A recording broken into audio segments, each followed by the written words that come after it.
Tu falou bastante dos malefícios da proteína animal, mas para quem acompanha canais de fitness, de academia e tal, se ouve muito falar de bater a proteína, né? De comer proteína, que a proteína animal ela vai construir o músculo. Como é que se relaciona isso? Como é que eu faço para ter uma dieta assim saudável como a que tu propõe e mesmo assim construir músculo, ir para academia e hipertrofiar?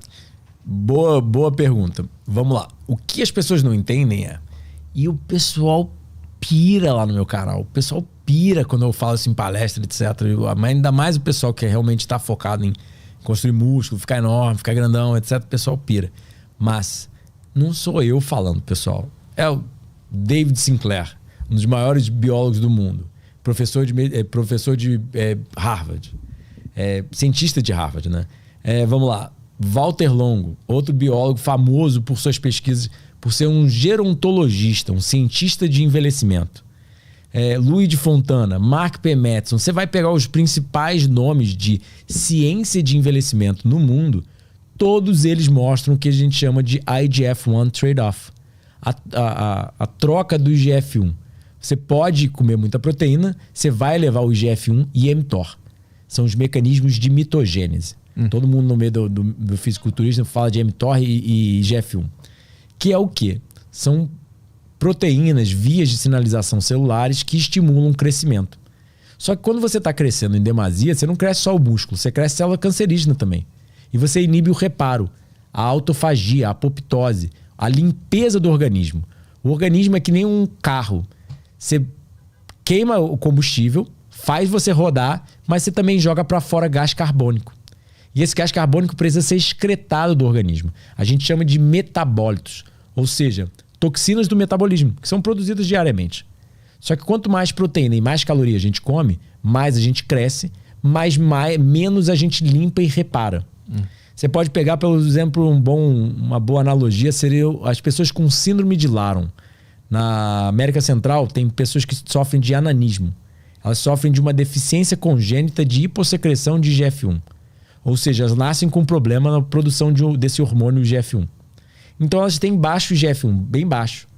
Então elas ficam anãs. Elas não crescem muito. Só que elas comem as mesmas besteiras que as pessoas da cidade comem, ou seja, comida cozida, carne, industrializada, qualquer coisa, e não desenvolvem câncer, diabetes e doença cardiovascular. Por causa de alteração de um hormônio. Só que hipersecreção de IGF-1, que é o caso de a gente chama de acromegálios, são aqueles homens de 2,20 metros de altura. Eles morrem aos 20 anos de idade. Eles têm a menor expectativa de vida do globo. Por quê? Muito IGF-1. E o que faz você produzir mais IGF-1 e manter maiores níveis de IGF-1? Quanto mais proteína, mais IGF-1. Você consegue até levar IGF-1 da mesma forma que você leva com carne, com proteína de soja refinada, por exemplo. Ou seja, muita proteína é muita proteína. Até mesmo, óbvio, de animal não tem os fitonutrientes, não tem a fibra, não tem vários fatores protetores. Mas ainda assim, muita proteína é muita proteína. A gente não foi feito para consumir muita proteína. Pega como falam lá no sul, pega a visão. O leite materno humano é o mais hipoproteico da natureza. Se o leite materno do chimpanzé é até um pouco mais proteico que o nosso, será que isso não é um belo de um indício que a gente deveria comer a quantidade fisiológica de proteína? Porque, quem cresce mais, nenhum fisiculturista cresce mais do que uma criança. Um bebê dobra de tamanho em meses, entende? 6 meses, eu acho. Então, o que acontece? Se ele está dobrando de tamanho com 6% de proteína, um leite materno extremamente proteico, quanto de proteína a gente realmente precisa? Você pega as civilizações primitivas. Okinawa, no Japão, que é a civilização, uma das zonas azuis, uma das civilizações mais saudáveis e longevas do mundo, o consumo de proteína deles é quase metade do que a OMS recomenda para um homem de 70 quilos. Isso é uma civilização, tipo, não é nem primitivo, é uma ilha no Japão. Entende? Se eles consomem tão pouca proteína e são tão saudáveis e longevos, será que a gente deveria consumir tanta proteína? E aí sim, concordo plenamente em gênero, número e grau. Eu adoro ficar enorme, adoro ficar forte, fica mais bonito. Quanto mais proteína, mais caloria, você toma um tamanho que é enorme. Físico de fisiculturista, eu acho bonito. Mas isso é pró-longevidade, pró-reparo, pró-saúde? Aí que entra toda a ciência.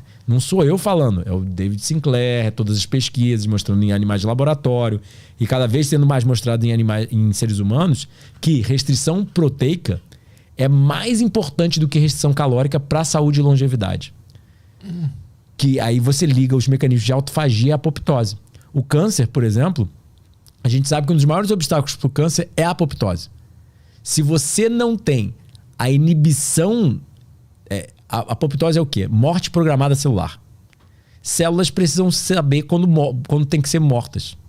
Porque você tem que limpar células velhas, que senão elas a gente chama de células senescentes. A célula fica velha, ela perde sua capacidade replicativa, ela perde a função dela no organismo, ela não consegue mais se replicar, mas ela se acumula ali e fica produzindo citocinas inflamatórias. Ela produz inflamação. Ela danifica as células em volta. Então você precisa estar A coisa resumindo, você precisa do que a gente chama na ciência de flip the metabolic switch. Alternar o interruptor metabólico. Nunca, todo tipo de espécie na natureza, nunca na história humana, a gente teve comida abundante tão frequente quanto a gente tem agora. Então a gente está sempre levando uma dieta hipercalórica, hiperproteica, hiperlipídica, sabe? Rica em gordura, rica em proteína, rica em caloria, que acaba fazendo o quê? IGF-1, mTOR suprarregulado, ou seja, regulado a níveis mais do que o fisiológico. Elas estão muito ativas, então isso faz produção de muito crescimento celular, músculo e tudo. E pouca autofagia e apoptose, pouca limpeza a nível celular.